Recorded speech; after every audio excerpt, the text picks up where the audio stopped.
Hello everyone, welcome to Exambees. स्वागत है आप सभी का एग्जाम्बी के इस प्लेटफॉर्म में to make your preparation 50% faster. So दोस्तों, आज एक बहुत अच्छी न्यूज़ है। वो क्या न्यूज़ है? नेशनल इंश्योरेंस कंपनी लिमिटेड, जो गवर्नमेंट ऑफ इंडिया की एक अंडरटेकिंग है, इंश्योरेंस सेक्टर के अंदर ये कंपनी है।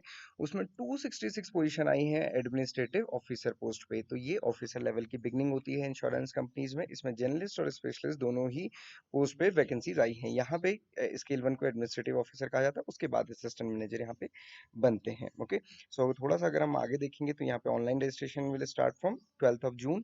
तो ये आपको ध्यान रखना है कि अगर आपको फॉर्म फिल करना है तो 3rd ऑफ जुलाई से पहले पहले भर लीजिएगा, लास्ट डे का वेट नहीं करना है। ओके, और क्योंकि फिर अचानक से डेट चली जाती है और हमें पता नहीं चलता है।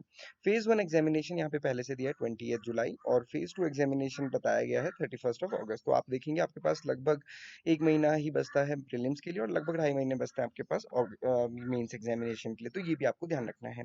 अब हम बात करेंगे खासकर फाइनेंस स्टूडेंट्स के लिए, क्योंकि फाइनेंस स्टूडेंट्स के लिए एक बहुत अच्छी अपॉर्चुनिटी है। क्यों है वो मैं आपको बताऊंगा। पहले देखते हैं वैकेंसीज कितनी है।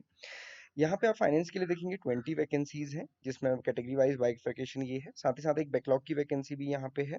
और उसके अलावा अगर आप देखेंगे जर्नलिस्ट से अगर कोई भी स्टूडेंट फिल करना चाहता है तो उसके लिए 170 पोस्ट है। हालांकि एक चीज ध्यान रखना है कि आप किसी भी एक ही पोस्ट से भर सकते हैं, सारी पोस्ट से नहीं भर सकते हैं। ओके, तो अब यहाँ पे मैंने क्यों कहा कि फाइनेंस स्टूडेंट्स के लिए अच्छी वैकेंसी है ये। अगर आप देखेंगे हर बार क्या होता था, फाइनेंस में जनरली एमबीए फाइनेंस या फिर सीए ही एलिजिबल होते थे, बट इस बार यहाँ पे जो एलिजिबिलिटी है वो बहुत ब्रॉड है। पहले मैं एलिजिबिलिटी बता देता हूँ आपको, फिर हम डिस्कस करेंगे कुछ क्रूशियल बातें।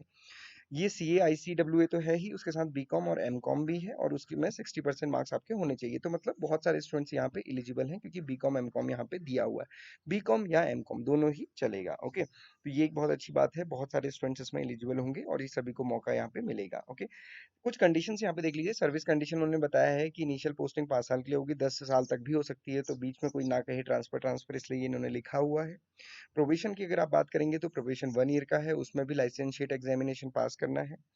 गारंटी बॉन्ड है 4 ईयर का मिनिमम, और अगर आप उससे पहले छोड़ते तो 1 साल की ग्रॉस सैलरी आपको पे करनी पड़ेगी, और सैलरी यहाँ पे काफी अच्छी है। सैलरी अगर आप देखेंगे तो 90,000 प्लस है। उसके अलावा अलाउंसेस अलग से हैं। तो 1 लाख प्लस सैलरी है, तो ये डेफिनेटली बहुत अच्छी सैलरी है, और वो भी ग्रेजुएशन के बाद। ओके, अब एजुकेशन क्वालिफिकेशन और एज देखेंगे।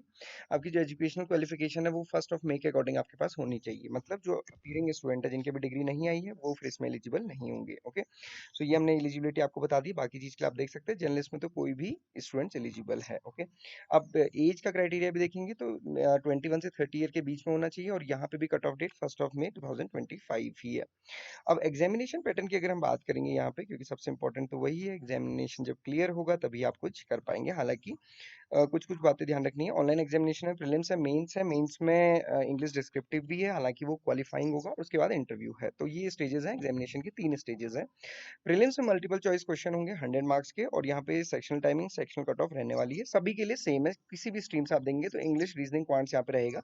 बट क्या होता है, जैसे फाइनेंस है, इन सभी में वैकेंसीज के अकॉर्डिंग स्टूडेंट्स भी बहुत कम होते हैं, तो यहाँ पे बहुत कम कट ऑफ जाती है। ये भी बात आप ध्यान रखिएगा। ओके, बट ऐसा भी नहीं है कि आप प्रिपरेशन करना छोड़ दें, प्रिपरेशन अपनी अच्छी करें।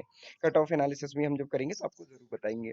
मेन एग्जामिनेशन पैटर्न अगर आप देखेंगे तो यहाँ पे English, reasoning, general awareness, quants और क्वांटिटेटिव एप्टीट्यूड है जर्नलिस्ट के लिए, और स्पेशलिस्ट के लिए एक एडिशनल सब्जेक्ट है जो उनकी प्रोफेशनल नॉलेज है, वो 50 मार्क्स का यहाँ पे होगा। और सभी में sectional timing, sectional cut off होने वाली है। नेगेटिव मार्किंग भी यहाँ पे रहेगी। और डिस्क्रिप्टिव आप देख लीजिए, डिस्क्रिप्टिव 30 मिनट्स का रहेगा, 30 मार्क्स का। उसमें ऐसे राइटिंग रहेगा, प्रेसी राइटिंग, कॉम्प्रिहेंशन रहने वाला है।